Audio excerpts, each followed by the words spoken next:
देखो निराशा तब होगी ना जब आप आशा करोगे। आशा ही परमम दुखम नैराश्यम परमम सुखम। यही तो रात से नहीं समझ में आ रहा है।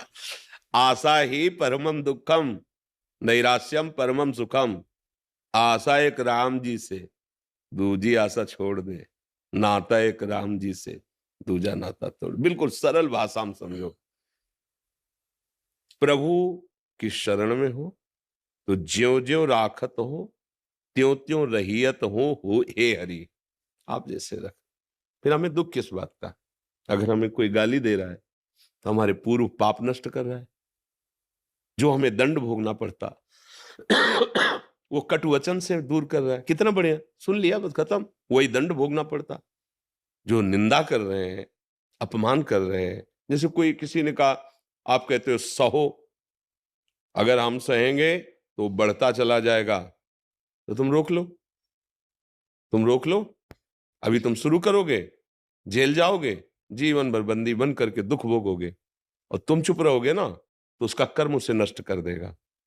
तुम्हारे नष्ट करने की जरूरत नहीं है। अवश्य में भोक्तव्यम कृतम कर्म शुभाशुभम। वो अशुभ कर्म कर रहा है ना, तुम बचाओ अपने आप को। उसको दंड उसका कर्म दे देगा, किसी और को देने की जरूरत, तुम्हें देने की जरूरत नहीं। शांत रहो, गंभीर रहो। भगवान सबका भरण पोषण करते हैं। अपने कर्तव्य में कायरता मत रखो। जैसी परिस्थिति आवे उसमें निराश मत हो। आगे बढ़ते चले जाओ। देखो ये पक्का समझो, चाहे कोई कितना भी धर्मात्मा हो, रात आएगी। रोक सकेगा? पर लाइट के द्वारा तुम अपने प्रकाश में जी सकते हो। रात पूरी तुम हटा दो, ऐसा असंभव है। पर तुम अपने कमरे में लाइट जलाकर सुखपूर्वक रात्रि के दुख से रहित हो सकते हो। ऐसे ही संसार में ये द्वंद्व छाए हुए हैं। सुख दुख, लाभ हानि, मान अपमान, निंदा स्तुति, जय पराजय, जन्म मृत्यु, ये द्वंद्व एकदम छाए हुए हैं।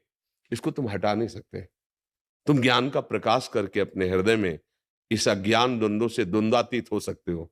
अगर अपने को सुधारने चलो तो तुम्हारे हृदय में द्वंद्व व्यापेंगे नहीं। संसार में नहीं रहेंगे, ऐसा नहीं। जो जितना अपने को बदलना चाहता है वही बदल पाया है। किसी की सामर्थ्य नहीं है कि बदल पावे। इसलिए निराशा और आशा, इन दोनों से हटो। आप चाहते हो जागतिक उन्नति, प्रभु पता नहीं आपको किस जगह